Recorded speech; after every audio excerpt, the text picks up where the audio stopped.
নাইনের ক্লাসের ভিতরে ঢুকানো হয়েছে ডারউইনের থিওরি। সমাজ বিজ্ঞানের মধ্যে ডারউইনের থিওরি পড়ানো হয় বাংলাদেশের সন্তানদেরকে। ডারউইনের থিওরি কি? সাগরের ঢেউয়ে ঢেউয়ে ফেনা হইছে, ফেনার থেকে পোকা হইছে, পোকার থেকে ব্যাঙ হইছে, ব্যাঙের থেকে বানর হইছে, কালের বিবর্তনে ঘষায় ঘষায় বানরের লেজ পরিয়ে মানুষ হয়ে গেছে। যেই থিওরি বিশ্বের সমস্ত উন্নত দেশ থেকে বাদ দিয়েছে, বাইরে ক্যাম্ব্রিজ থেকে বাদ দিয়েছে, অক্সফোর্ড থেকে বাদ দিয়েছে, জার্মান থেকে বাদ দিয়েছে, ফ্রান্স থেকে বাদ দিয়েছে। কি জানেন না? বিশ্বের 95% বৈজ্ঞানিকরা এই কথার উপর একমত যে না, বানর থেকে মানুষ হওয়া এটা কোনোদিন সম্ভব না। বিশিষ্ট বৈজ্ঞানিক ডক্টর স্টিফেন হকিং বলছে যে বানর থেকে যদি মানুষ হইয়া থাকে, বানর জেনেটিক্যাল চেঞ্জ হইয়া কি হয়ে গেছে, কথা কয় না, ডারউইনের থিওরি অনুযায়ী ওটার জেনেটিক চেঞ্জ হয়ে গেছে, হরমোনের পরিবর্তনে মানুষ হয়ে গেছে। তো বানর যদি মানুষই হইয়া থাকে তাহলে এখন বানর আসলো কোথার থেকে? বানর তো মানুষই হয়ে গেছে। আব্দুর রহমান পুরুষ ছিল, সে হরমোনের পরিবর্তনে মহিলা হয়ে গেছে বা হিজড়া হয়ে গেছে। কথাটা বুঝতে পারিনি। আব্দুর রহমান কি হয়ে গেছে? কথা কন। বা মহিলা হয়ে গেছে পুরুষ থেকে। তাহলে আব্দুর রহমান এখন পুরুষ আসলো কোথার থেকে? বানর মানুষ হয়ে গেলে এখন বানরের অস্তিত্ব থাকার কথা ছিল না। কাজে এটা কোনো থিওরি হইতে পারে না, এটা একটা পাগলের প্রলাপ। Doctor Maurice Bucaille the history of ম্যানের মধ্যে উল্লেখ করছে যে বানর থেকে মানুষ হইছে, এটা কোনোদিন সম্ভব না। কারণ পশুদের চরিত্র পরিবর্তন হয় না, কিন্তু মানুষের চরিত্র পরিবর্তন হয়। যেমন 100 বছর আগে বানরগুলা টেক্সটাইলের কাপড় পরতো, আর এখন উলঙ্গ থাকে। কতখানি? 100 বছর আগে বানরগুলা বিভিন্ন ফল ফুল এটা সেটা খাইতো, এখন বিরিয়ানি খায়। কতখানি না? 100 বছর আগে গরুগুলা ঘাস খাইতো, এখন সব বাইরা মাছ গোস্ত খায়। 100 বছর আগেও গরুগুলা বানরগুলা যেমন ছিল এখনো তেমনই আছে। কোনো পরিবর্তন, কারণ পশুদের চরিত্র পরিবর্তন হয়, কিন্তু মানুষ কথা কয় না।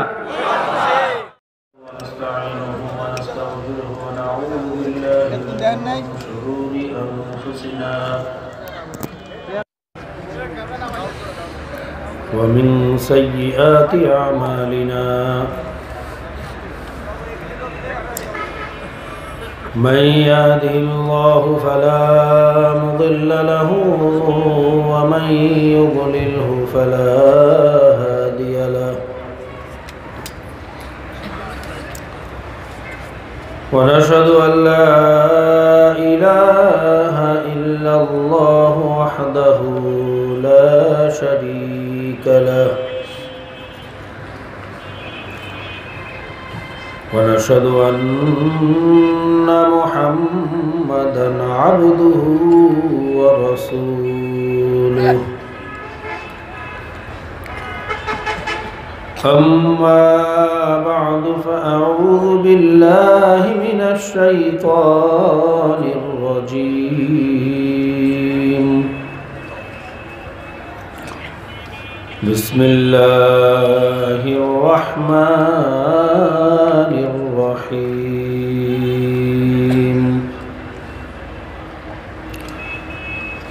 إن الله وملائكته يصلون على النبي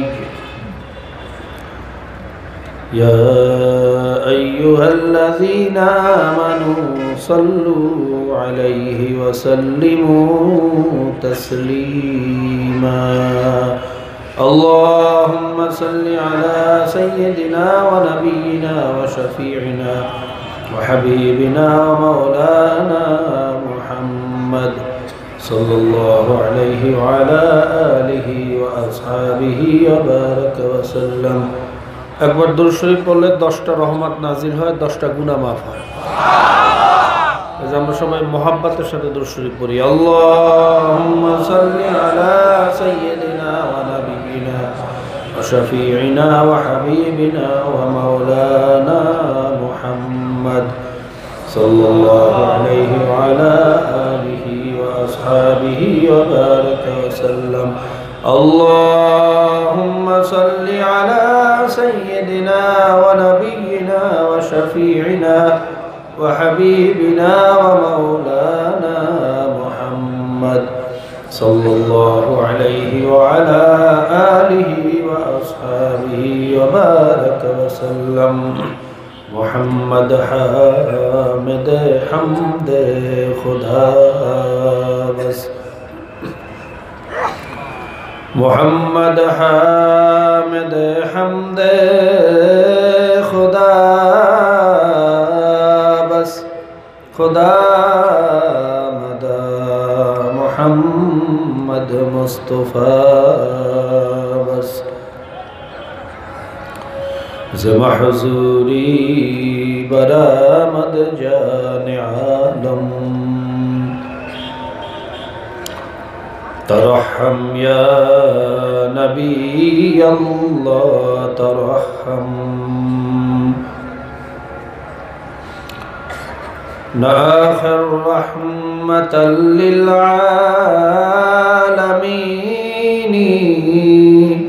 زمحروما چراغ غافل نشینی. زکک ایلالے سیراب برخیز. زکک ایلالے سیراب برخیز. چنرغ خواب چندز خواب برخیز.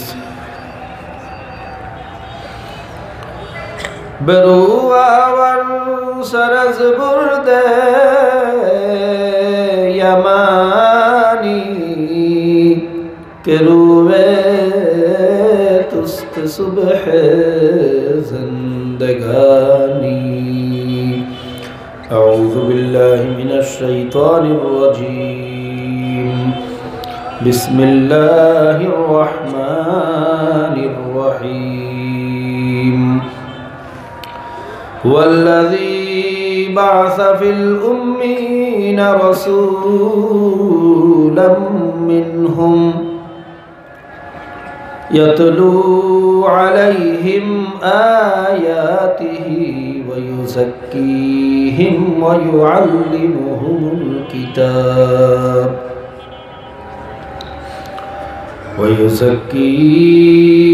ويعلمهم الكتاب والحكمة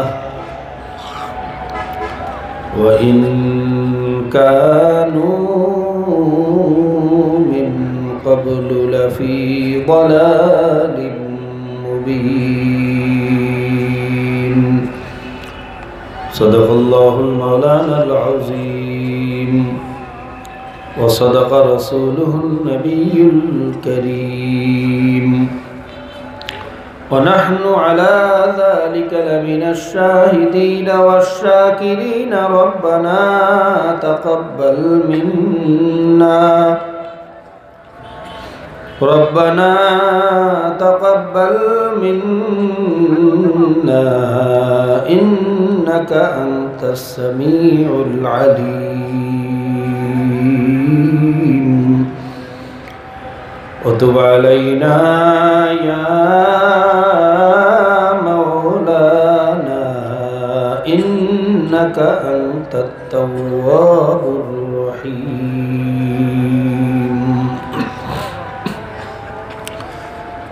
صدر اجلاس সময় কত?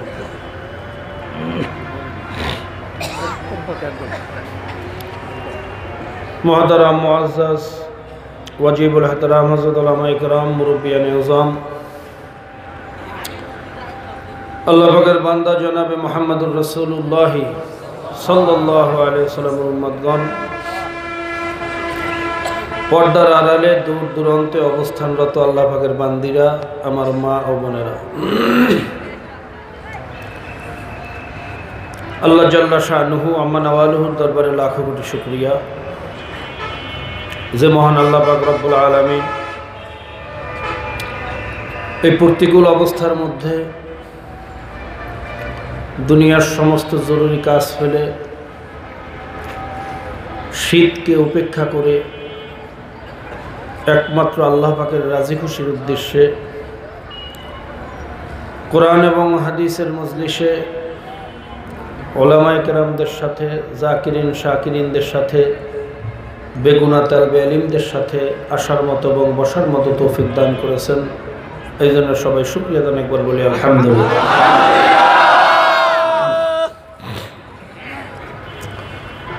ভাইরা, এই মজলিসের ফজিলত, এই মজলিসের আজমত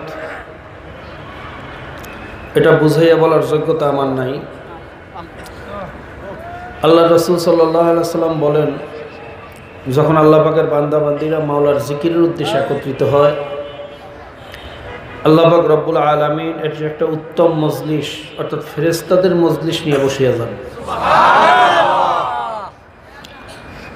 আল্লাহ পাক রব্বুল আলামিন ফেরেশতাদের কাছে জিজ্ঞাসা করেন, হে ফেরেশতারা, আমার এই বান্দা বান্দি ওখানে বসে কি করতেছে? ভাই, আমরা এই জায়গায় কি করি আল্লাহ জানেন না? সবাই বলেন জানেন? আল্লাহ তো আলিমুল বিজাতিস সুদূর, সে তো কলবের খবরও জানে। কার মনের মধ্যে কি আছে, কে কি চিন্তা করি, এটাও তো জানেন কে? দুনিয়ার কেউ যেটা জানে না, জিন যেটা জানে না, ফেরেশতারা যেটা জানে না, সেটাও জানেন কে?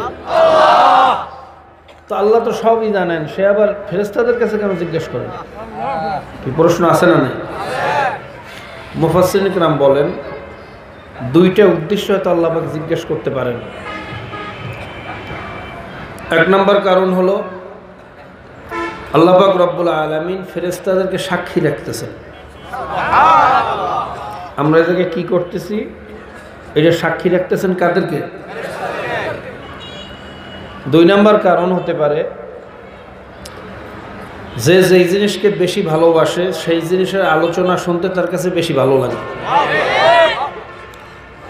যেমন বাবা যে সন্তানকে বেশি ভালোবাসে, ওই সন্তানের প্রশংসা শুনতে অন্যের মুখে বাবার কাছে বেশি ভালো লাগে। ঠিক তদ্রুপ আল্লাহ পাক রব্বুল আলামিন তো বান্দাবান্দিদেরকে সবচেয়ে বেশি ভালোবাসেন, জাকিরিনদেরকে বেশি ভালোবাসেন।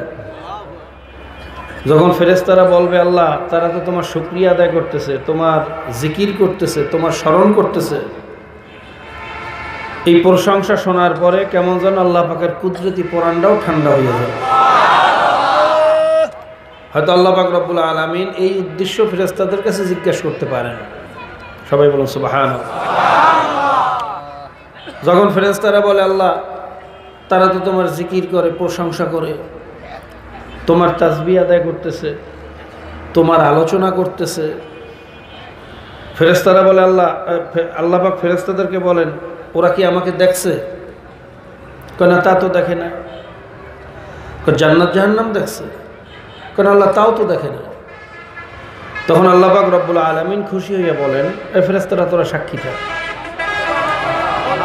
যেই বান্দাবান্দি আমি মাওলাকে চর্মচক্ষু দিয়ে না দেখিয়া শুধু অন্তর থেকে অনুভব করিয়া আমি মাওলার শুকরিয়া করলো, আমি মাওলার জিকির করলো, আমি মাওলার প্রশংসা করলো, তোরা সাক্ষী থাক, ওই মজলিসে যারা আছে আমি সবাইকে মাফ করে দেব।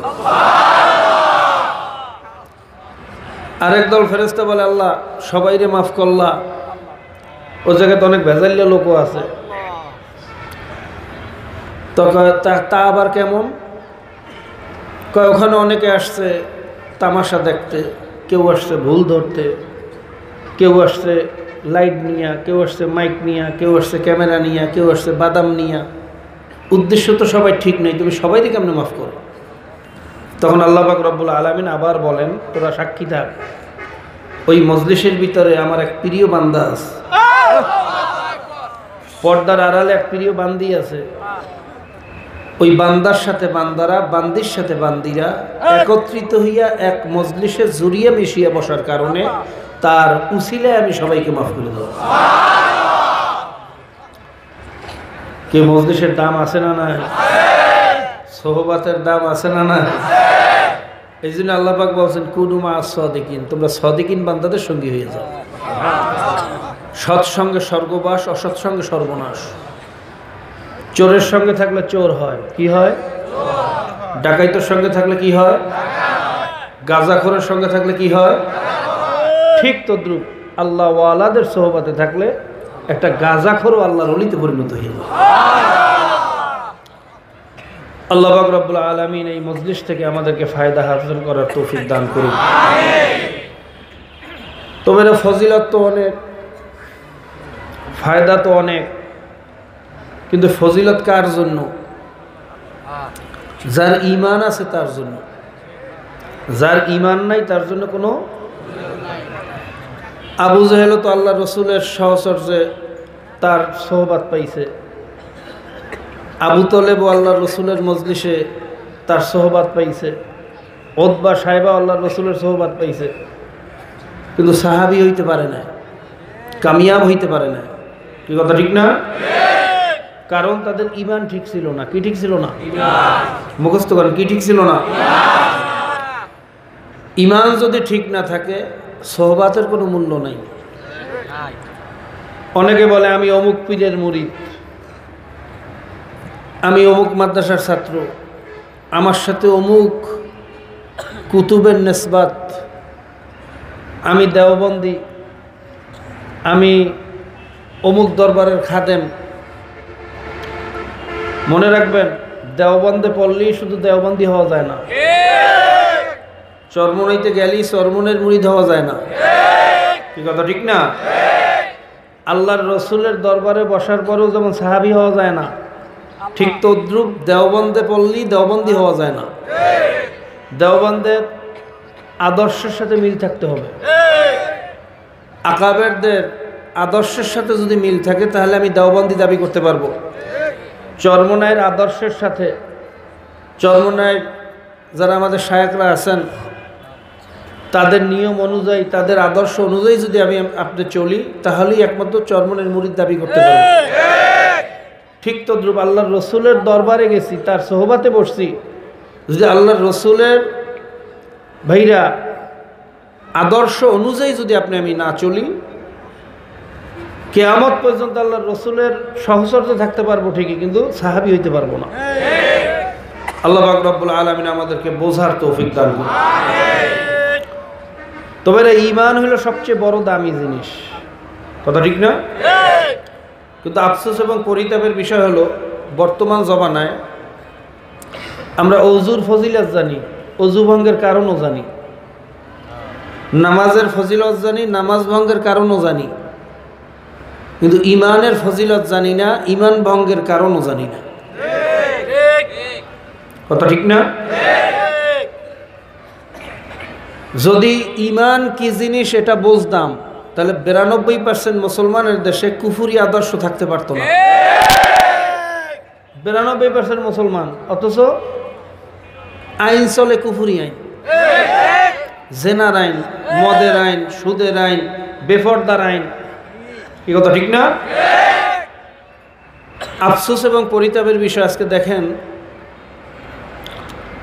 বাংলাদেশের শিক্ষা ব্যবস্থার মধ্যে 8 ক্লাসের মধ্যে নিজেকে চেনো বা শারীরিক শিক্ষার মধ্যে এই সিলেবাস ঢুকানো হয়েছে যে আপোষে মিল্লামিশা জেনা করলে কোনো সমস্যা নেই। আপোষে মিল্লামিশা জেনা করলে কি নাই? কিন্তু 18 বছর হওয়ার আগে যদি কোনো মেয়েকে বিবাহ দেওয়া হয়, যে বিয়ে দেবে তারও জেল, যে বিয়ে পড়াইবে তারও জেল, যে সাক্ষী দেবে তারও জেল। কথা ঠিক না? কিন্তু 14 বছরের মেয়েরা যে পতিতাবৃত্তি করতেছে, দেহ ব্যবসা করতেছে, তার বিরুদ্ধে কোনো আইন নাই। বিয়ার ব্যাপারে আইন আছে, এটা মুসলমানের আইন হইতে পারে না, কাফেরের আইন। কথা ঠিক না? ঠিক। এরকম শিক্ষার মাধ্যমে, এরকম আইনের মাধ্যমে আনুষ্কার দিফান তৈয়ার হবে না তো ফেরেশতা তৈয়ার হবে। কি কথা ঠিক না? আজকে ক্লাস 1 থেকে নিয়ে শুরু করে মাস্টার ডিগ্রি পর্যন্ত একটা মুসলমানের সন্তান মুসলমান হয়ে কিভাবে কবরে যাবে এটা শেখার কোনো ব্যবস্থা নেই। কি আছে? কিন্তু নাস্তিক কিভাবে হবে এটা শেখার ব্যবস্থা আছে। 9 ক্লাসের ভিতরে ঢুকানো হয়েছে ডারউইনের থিওরি। সমাজ বিজ্ঞানের মধ্যে ডারউইনের থিওরি পড়ানো হয় বাংলাদেশের সন্তানদেরকে। ডারউইনের থিওরি কি?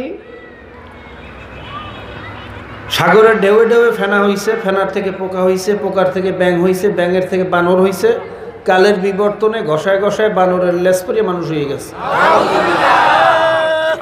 যেই থিওরি বিশ্বের সমস্ত উন্নত দেশ থেকে বাদ দিয়েছে, বাইরা ক্যাম্ব্রিজ থেকে বাদ দিয়েছে, অক্সফোর্ড থেকে বাদ দিয়েছে, জার্মান থেকে বাদ দিয়েছে, ফ্রান্স থেকে বাদ দিয়েছে। কি জানেন না? বিশ্বের 95% বৈজ্ঞানিকরা এই কথার উপর একমত যে না, বানর থেকে মানুষ হওয়া এটা কোনোদিন সম্ভব না। বিশিষ্ট বৈজ্ঞানিক ডক্টর স্টিফেন হকিং বলছে যে বানর থেকে যদি মানুষ হইয়া থাকে, বানর জেনেটিক্যাল চেঞ্জ হইয়া কি হয়ে গেছে? কথা কয় না? ডারউইনের থিওরি অনুযায়ী ওটার জেনেটিক চেঞ্জ হয়ে গেছে, হরমোনের পরিবর্তনে মানুষ হয়ে গেছে। তো বানর যদি মানুষই হইয়া থাকে তাহলে এখন বানর আসলো কোথার থেকে? বানর তো মানুষই হয়ে গেছে। আব্দুর রহমান পুরুষ ছিল, সে হরমোনের পরিবর্তনে মহিলা হয়ে গেছে বা হিজড়া হয়ে গেছে। কথাটা বুঝতে পারিনি। আব্দুর রহমান কি হয়ে গেছে? কথা কন। বা মহিলা হয়ে গেছে পুরুষ থেকে। তাহলে আব্দুর রহমান এখন পুরুষ আসলো কোথার থেকে? বানর মানুষ হয়ে গেলে এখন বানরের অস্তিত্ব থাকার কথা ছিল না। কাজে এটা কোনো থিওরি হইতে পারে না, এটা একটা পাগলের প্রলাপ। Doctor Maurice Bucaille the history of ম্যানের মধ্যে উল্লেখ করছে যে বানর থেকে মানুষ হইছে, এটা কোনোদিন সম্ভব না। কারণ পশুদের চরিত্র পরিবর্তন হয় না, কিন্তু মানুষের চরিত্র পরিবর্তন হয়। যেমন 100 বছর আগে বানরগুলা টেক্সটাইলের কাপড় পরতো, আর এখন উলঙ্গ থাকে। কত কেন? 100 বছর আগে বানরগুলা বিভিন্ন ফল ফুল এইটা সেটা খাইতো, এখন বিরিয়ানি খায়। কত কেন? 100 বছর আগে গরুগুলা ঘাস খাইতো, এখন সব বাইরা মাছ গোস্ত খায়। 100 বছর আগেও গরুগুলা বানরগুলা যেমন ছিল এখনো তেমনই আছে। কোনো পরিবর্তন কারণ পশুদের চরিত্র পরিবর্তন হয়, কিন্তু মানুষ কত কেন? 1000 বছর আগে আদিম যুগের ইতিহাস আমরা পড়ছি। আমাদের পূর্বপুরুষরা ভাইরা গাছের ছাল দিয়ে পোশাক বানিয়ে পড়তো, পাতা দিয়ে লজ্জাস্থান ঢাকতো। কি কথা ঠিক না?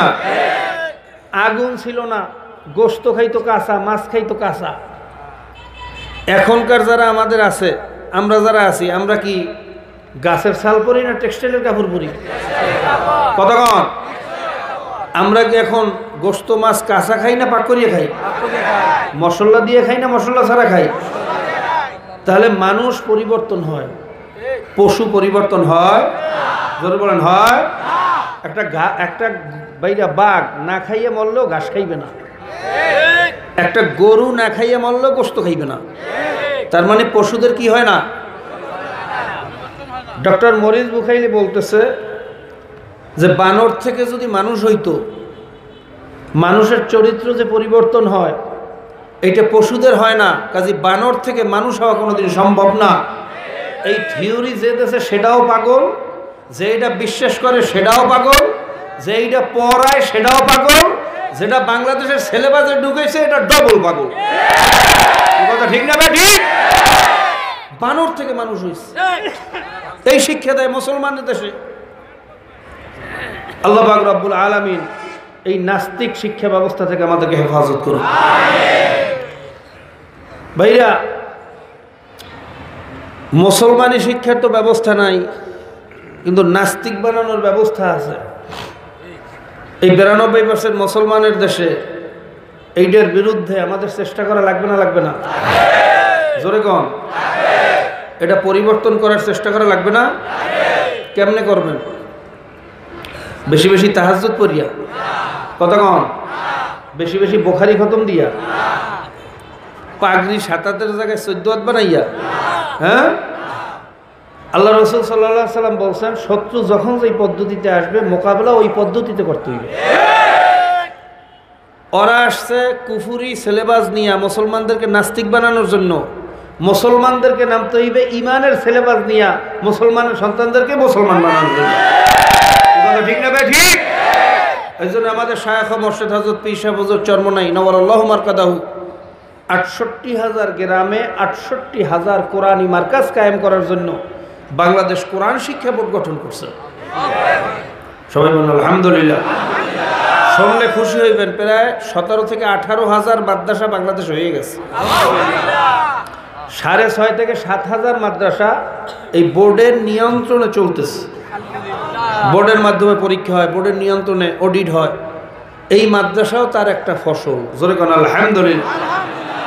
কাজী মাদ্রাসা জিন্দা রাখা এটা শুধু মাদ্রাসা না, এইটা বর্তমান জমানায় মুসলমানের জন্য একটা জিহাদ, এটা একটা ইমানি দায়িত্ব, এটা আমাদের ইমানি কাজ। আল্লাহ পাক রব্বুল আলামিন আমাদের সকলকে মাদ্রাসাকে জিন্দা রাখার তৌফিক দান করুন। এই তো গেল শিক্ষার অবস্থা। সমাজের অবস্থা কি ভাই? কথা বলার পরে যে কোন কোন করে ওইটা বন্ধ করেন। মাইকের মেশিন কোন জায়গায়? আর ওই ইকো টিকো থাকলে জিরো করিয়ে দেন।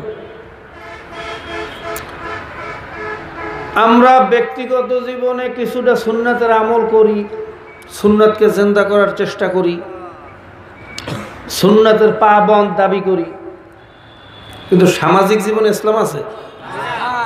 সুন্নাত আছে? কথা কেন? ব্যক্তিগত জীবনে খুব সুন্নাতের আমল করতেছি, এই যে রাস্তা দিয়ে হেঁটে আসলাম, সুন্নাত তরিকা অনুযায়ী আসতে পারছি? কথা কেন? গাড়ি কি সুন্নাত তরিকা অনুযায়ী চালাইতে পারি? বিবাহ বন্ধনের রেজিস্ট্রেশন সুন্নাত তরিকা অনুযায়ী করতে পারি? ব্যবসার চুক্তিপত্র সুন্নাত তরিকা অনুযায়ী করতে পারি? জোরে কোন? এ জায়গায় সুন্নাত কায়েম করা লাগবে না?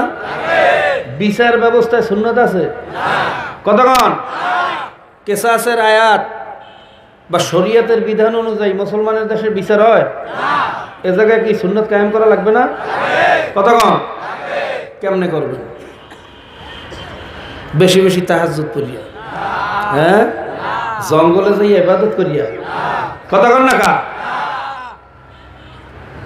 শত্রু যখন যেই পদ্ধতিতে আসে মোকাবেলাও জোরে গান।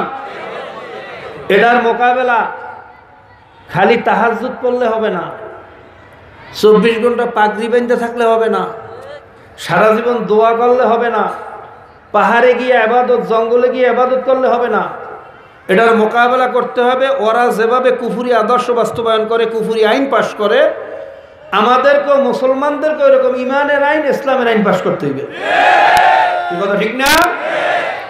ওরা কুফুরি আইনগুলো কেমনে পাশ করে?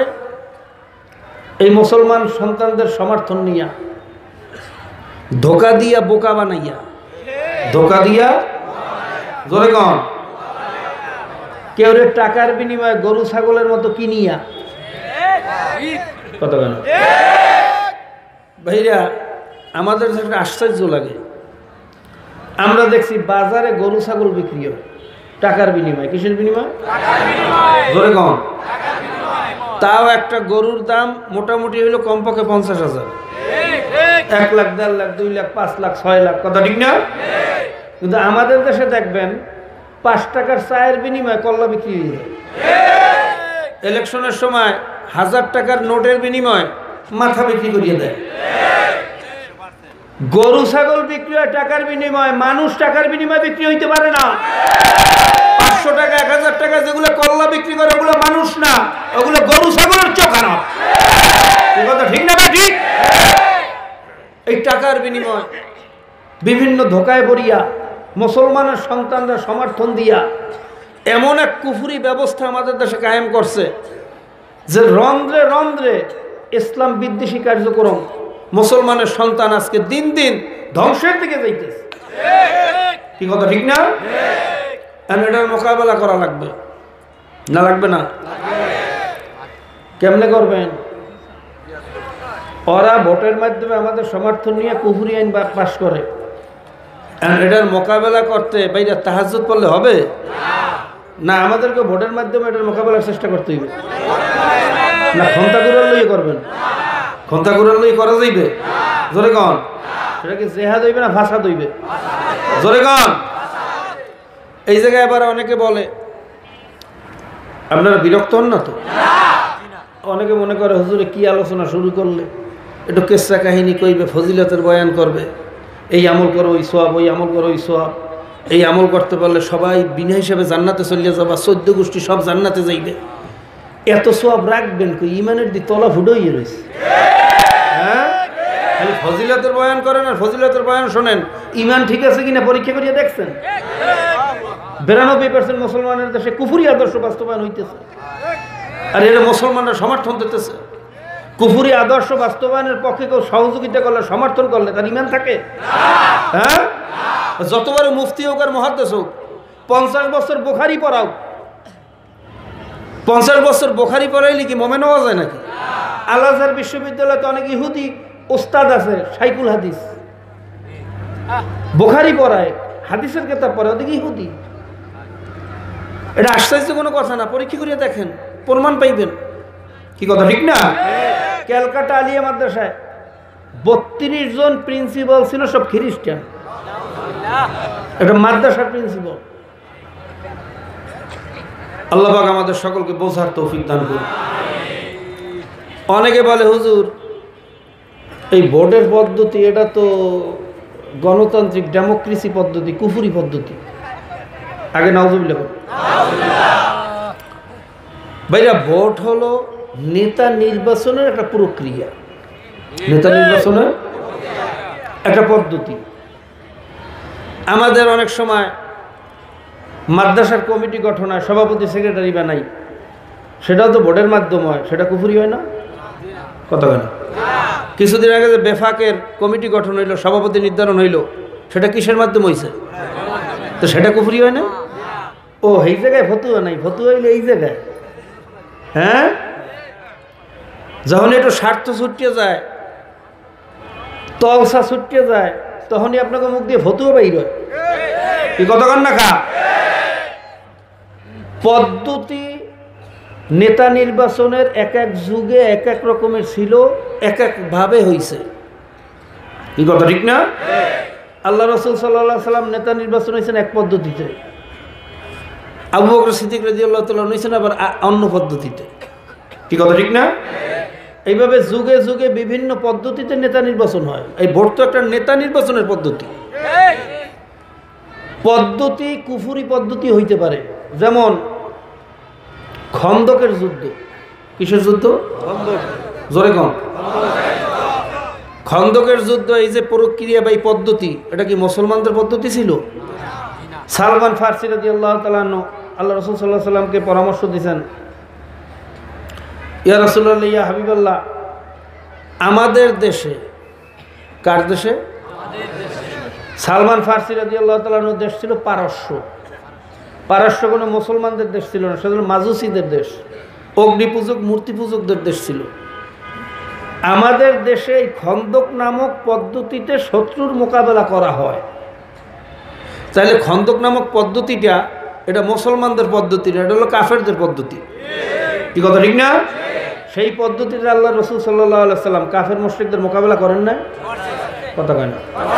করছেন? তো সেটা কুফরি পদ্ধতি হয় না? আচ্ছা, আল্লাহ রাসূল সাল্লাল্লাহু আলাইহি সাল্লাম যখন কাফেরদের মোকাবেলায় নামছেন, ঘোড়ার পিঠে চড়ছেন। আবু জেহেলও ঘোড়ার পিঠে চড়ে নাই? কত গানে? আল্লাহর রসুলও বর্ম গায়ে দিয়েছেন, আবু জেহেলও বর্ম গায়ে দেয় না? আল্লাহর রসুলও তলোয়ার নেছেন, আবু জেহেলও তলোয়ার নেয় না? আল্লাহর রসুলও শিরস্থান মাথায় দিয়েছেন, আবু জেহেলও শিরস্থান মাথায় দেয় না? দেখতে তো একই, পদ্ধতি কি? কত গানে? পদ্ধতি এক না ভিন্ন? কিন্তু আল্লাহর রসুল সাল্লাল্লাহু আলাইহি সাল্লামের উদ্দেশ্য ছিল আল্লাহ এবং আল্লাহ রসুলের আদর্শ বাস্তবায়ন করা, আর আবু জেহেলের উদ্দেশ্য ছিল শয়তানের আদর্শ বাস্তবায়ন করা। যদিও দেখতে এক, উদ্দেশ্য ভিন্ন হওয়ার কারণে একটা হবে জিহাদ, আরেকটা হবে ফাসাদ। এই কথা ঠিক না? ঠিক তদ্রূপ এই বস্তুবাদী গণতন্ত্রবাদীরাও ইলেকশন করে, আমরাও ইলেকশন করি। তারাও পোস্টার লাগায়, আমরাও পোস্টার লাগাই। তারাও লিফলেট দেয়, আমরাও লিফলেট দেই। তারাও ব্যানার করে, আমরাও ব্যানার করি। তারাও বক্তব্য দেয়, আমরাও বক্তব্য দেই। দেখতে কি? দেখতে সবাই বলেন উদ্দেশ্য, আমাদের উদ্দেশ্য হলো আল্লাহ এবং আল্লাহর রাসূলের আদর্শ বাস্তবায়ন করা, আর ওই বস্তুবাদীদের উদ্দেশ্য হলো আবু জেহেল এবং নমরুদের আদর্শ বাস্তবায়ন করা। যদিও দেখতে এক, উদ্দেশ্য ভিন্ন হওয়ার কারণে একটা হবে জিহাদ আর একটা হবে ফাসাদ। এই কথা ঠিক না বেঠিক? এরপরেও যারা বলেন আমরা সিয়াসত পছন্দ করি না, আমরা রাজনীতি পছন্দ করি না, সিয়াসত মে হালাকাত হয়, আমি ওই সমস্ত বন্ধুদেরকে বলবো এই কথা যদি বলেন তাহলে ঈমান ঠিক থাকবে না। কারণ আপনি যদি বলেন আমি রাজনীতি পছন্দ করি না, তা আল্লাহ রাসূল সাল্লাল্লাহু আলাইহি সাল্লাম রাষ্ট্র পরিচালনা করেন না, রাজনীতি করেন না, তাহলে আপনি আল্লাহ রাসূলের কাজটাই পছন্দ করলেন না। কথা বলে না? আরো জোরে কন। আল্লাহর রাসূলের পরে চার সাহাবা খায়রুন নাসে বাদাল আম্বিয়া সিদ্দিক রাদিয়াল্লাহু তাআলা, আবু বকর সিদ্দিক রাদিয়াল্লাহু তাআলা আনহু, সুম্মা ওমর, সুম্মা ওসমান, সুম্মা আলী, জেনাদের মর্তবা আম্বিয়া কেরামদের পরে সবচেয়ে বেশি। তেনারা প্রত্যেকে রাষ্ট্রপ্রধান ছিলেন না? জোরে কন। যারা বলে আমার প্রতিষ্ঠান রাজনীতি মুক্ত, আমার দরবার রাজনীতি মুক্ত, ভাইরা হযরত দরখাস্তি রহমাতুল্লাহ আলাই ওলামায়ে হিন্দকে শানদার মাজির মধ্যে লেখছেন, ব্রিটিশ 200 বছর শাসন করিয়া ওলামায়ে কেরামদের ভিতরে একটা জিনিস ঢুকাইতে সক্ষম হয়েছে, সেটা হলো আমি অরাজনৈতিক সংগঠন, আমি অরাজনৈতিক প্রতিষ্ঠান, রাজনীতির সাথে আমার কোনো সম্পর্ক নাই। আচ্ছা বলেন তো এই রাষ্ট্র পরিচালনা করবে কারা? যারা রাজনীতির সাথে সম্পর্ক তারা, যারা সম্পর্ক না তারা।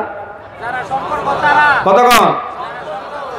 তাহলে ব্রিটিশ তো এইটাই চাইছে, আমরা সারা জীবন শোষিত থাকবো, গোলাম হয়ে থাকবো, আর ওরা সারা দুনিয়া বাদশাহী করবে। কি কথা ঠিক না? যারা বলেন রাজনীতির সাথে ধর্মের কোনো সম্পর্ক নাই, রাজনীতির সাথে ইসলামের কোনো সম্পর্ক নাই, গৌতম বুদ্ধের সাথে আপনার বাইরা রাষ্ট্রের কোনো সম্পর্ক নাই। অন্য ধর্ম আর ইসলাম ধর্ম এক না। যেমন হিন্দুদের রাষ্ট্রপ্রধান ছিল, বাইরা ধর্মীয় প্রধান ছিল শ্রীকৃষ্ণ। কে? মুখস্থ করেন কে? সে শুধু ধর্মের প্রধান ছিল, রাষ্ট্রের প্রধান। গৌতম বুদ্ধ সে শুধু ধর্মের প্রধান ছিল, বৌদ্ধদের প্রধান, সে শুধু ধর্মের প্রধান ছিল, রাষ্ট্রের প্রধান। গুরু নানক শিখদের প্রধান, সে শুধু ধর্মের প্রধান ছিল, রাষ্ট্রের প্রধান। কিন্তু আমার নবী, কতক্ষণ? জোরে কন। আমার নবী ধর্মেরও প্রধান, ধর্মেরও প্রধান। তা যারা বলেন ধর্মের সাথে রাষ্ট্রের কোনো সম্পর্ক নাই, আমি বলবো আপনি শ্রীকৃষ্ণের উম্মত হইতে পারেন, আপনি গৌতম বুদ্ধের উম্মত হইতে পারেন, আপনি গুরু নানকের উম্মত হইতে পারেন, কিন্তু নবী মুহাম্মদের উম্মত হইতে পারেন না। এই কথা ঠিক না ঠিক? যদি নবী মুহাম্মদের উম্মত হইতে হয় তাহলে ধর্মের সাথে রাষ্ট্রের সাথে মিল এটা স্বীকার করতে হবে। আল্লাহ পাক রব্বুল আলামিন আমাদের সকলকে বোঝার তৌফিক দান করুন। বাইরে যে কথাগুলো বললাম, অনেকে বলতে পারেন হুজুর আমরা তো রাজনৈতিক আলোচনা করলাম, এটা কি রাজনৈতিক আলোচনা না ঈমান আমলের আলোচনা? আমি কি বলছি যে আমারে ভোট দান, আমি এককালে প্রত্যেকের ঘর বানাই দেবো, 2 টাকায় চাউল খাওয়ামু, চাঁদের দেশে বাড়ি বানাই দেবো? কইছি? কথা কয় না? প্রত্যেক মাসে একটা পদ্মা সেতু বানাবো, কইছি? কথা কয় না? এটা রাজনৈতিক আলোচনা, এটা ঈমান আমলের আলোচনা। কারণ বর্তমান জমানায় বাংলাদেশে এইটাই বড় সমস্যা। নাম দেয় মুসলমান, আদর্শ বাস্তবায়ন করে কাফের আদর্শ। কিসের মুসলমান আপনি? যারা জেনাকে বৈধতা দেয়, টাকার বিনিময়ে বলে পুরো স্কোয়াডে যাই জেনা করা যায়, বারে যাইয়ে মদ খাওয়া যায়, এই কুফুরি আদর্শকে যারা সমর্থন করে, সহযোগিতা করে, বাইরে তার ঈমান থাকতে পারে? বলে বলেন পারে? আল্লাহ পাক রব্বুল আলামিন আমাদের সকলকে কামেল মুমিন হওয়ার তৌফিক দান করুন। বাইরে যে কথাগুলো বললাম একটু চিন্তা করে বলেন তো, এগুলো কি আমার বানান্য কথা না বাস্তব সত্য কথা? কোরআন হাদিসের পক্ষে হয়েছে না বিরুদ্ধে হয়েছে? জোরে কন। ইসলাম মুসলমানের পক্ষে কইলাম না বিরুদ্ধে কইলাম? এরপরে একদল মানুষ দেখবেন যেই সেই থাকবে না, থাকবে না। এগুলোর সব কপাল পরে আবু জেহেল মার্কা। কি মার্কা? বলতে পারেন হুজুর আমাদেরকে আবু জেহেলের কাতারে ফেলাইলেন, দোষ তো আমাদের না, দোষ আপনাদের। আপনারা ঠিকমতো বুঝাইতে পারেন না, এই জন্য সেটা বুঝি না। বাইরে স্বীকার করলাম যে আসলে যেভাবে বোঝানো দরকার সেই এলেম আমাদের নাই। কিন্তু আপনাদের কাছে প্রশ্ন, আল্লাহর রসুলের চেয়ে ভালো বোঝানো আল্লাহ দুনিয়াতে কেউ আসছিলেন? কোনোদিন আসবেন? আল্লাহর রসুল নিজের জবানে বোঝানোর পরেও এই আবু জেহেল এবং তার দলবল ওতবা সাহেবা এদেরকে বুঝাইতে পারছিলেন? তো কেয়ামত পর্যন্ত আবু জেহেল মার্কা একদল কপাল পরা থাকবে না থাকবে না? কাজে আমাদেরও দোষ না, কোনো ওলামায়ে কেরামের দোষ না, দোষ হইল নসিবের। যাদের নসিব মন্দ হয়ে গেছে, কপাল পুড়িয়ে গেছে, আবু জেহেলের দপ্তরে নাম লেখাইয়ে ফেলাইছে, দুনিয়ার মহাব্বাতে ক্ষমতার মহাব্বাতে অন্ধ হয়ে গেছে, এই কপাল পোড়াদেরকে যত বুঝাইবেন কোনোদিন বুঝবে? ধরে বলেন বুঝবে? আর হেদায়েতের মালিক কোনো আলেম না, হেদায়েতের মালিক কোনো পীরও না, এমনকি নবীদের হাতেও হেদায়েত ছিল না। হেদায়েতের মালিক কে? ধরে বলেন কে? এই জন্য হেদায়েত চাইতে হইবে কার কাছে? আল্লাহ পাক রব্বুল আলামিনের জন্য প্রত্যেক নামাজে দোয়া শিখাইতেছেন, ইহদিনাস সিরাতাল মুস্তাকিম। মাবুদ রে, তুমি আমাদেরকে সহজ সরল সিরাতাল মুস্তাকিম দেখাও, হেদায়েতের রাস্তা দেখাও, জান্নাতের রাস্তা দেখাও। যদি মাওলার দরবারে চাওয়ার মতো চাইতে পারি, আমার মাওলায় বলছে আমি বড় দয়ার মাওলা, আমি বড় মায়ার মাওলা, আমি তোর মায়ের চেয়েও তোদেরকে 1000 গুণ বেশি ভালোবাসি। আমার মাওলা সব সময় আমাদেরকে কুদরতি জবানে ডাকেন, হে বান্দা বান্দি আয় আয় আয় আয় আয়। পাহাড় পরিমাণ গুনাহ করছো, আসমান জমিন বরাবর গুনাহ করছো, ভুল করছো, অন্যায় করছো, যাবি কোথায়? আমি মাওলার দরজা ছাড়া তো আর কোনো দরজা নাই। হে বান্দা বান্দি আয় আয় আয়, আমি বড় দয়ার মাওলা, বড় মায়ার মাওলা, আমি তোদের জীবনের সমস্ত গুনাহ মাফ করিয়ে দেব। হেদায়েতের মালা গলার ভিতরে লাগাইয়া তোকে আমি জান্নাতে ঢুকাইয়া দেব। সবাই বলুন সুবহানাল্লাহ।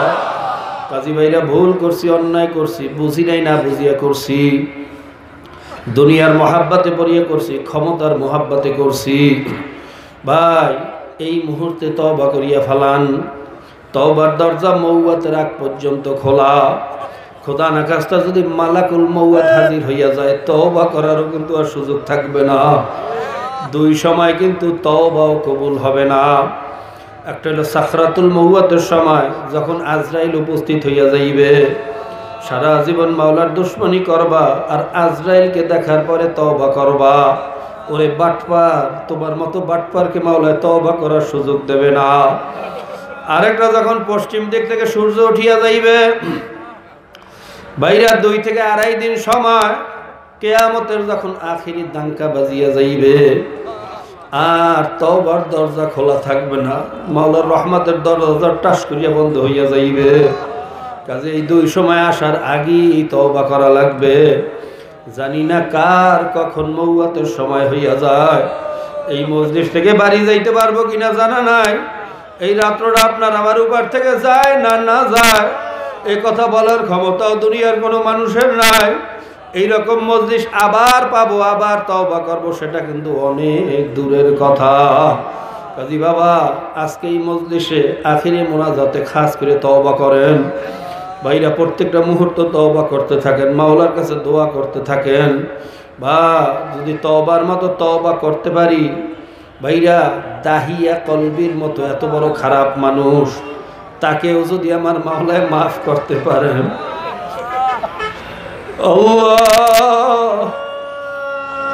ভাইরা, হাদিসের ভিতরে আসছে, এক বেশ্যা নারী ভাইরা রাস্তা দিয়ে রওনা করছে, দেখে হঠাৎ একটা কুকুরের জিহ্বা বাহির হইয়া গেছে, পানির পিপাসায় জীবন যায় যায় অবস্থা। ওই বেশ্যা নারীর বড় মায়া লাগছে, আল্লাহ পাকের একটা মাখলুক এইভাবে কষ্ট পাইয়া মারা যাইবে, তার এইটা সহ্য হয় না। তার সফর বন্ধ করিয়া ভাইরা পায়ের মোজা খুলিয়া গায়ের ওড়না সিরিয়া রশি বানাইছে, ওই মোজা দিয়া ঢোল বানাইয়া কূপের ভিতরে ফালায়, একটু পানি ওঠে আবার চিপে যাইয়া কুকুরের মুখের ভিতরে দেয়, আবার একটু পানি উঠে আবার একটু মুখের ভিতরে দেয়। এই সামান্য একটা আমল আমার মাওলার কাছে এত পছন্দ হইয়া গেছে, আল্লাহ পাক রব্বুল আলামিন আল্লাহ তার নবীকে জানাই দিলেন, হে নবী আপনি জানিয়া রাখেন ওই বেশ্যা নারীর এই আমলটা আমার কাছে বড় ভালো লাগিয়া গেছে, আমি ওর জীবনের সমস্ত গুনাহ মাফ করিয়া দিলাম, আমি ওরে মাফ করিয়া দিলাম, আমি ওরে মাফ করিয়া দিলাম। কাজী ভাইরা কোন কারণে কখন মাওলা কাকে মাফ করিয়া দেয় বলা যায় না।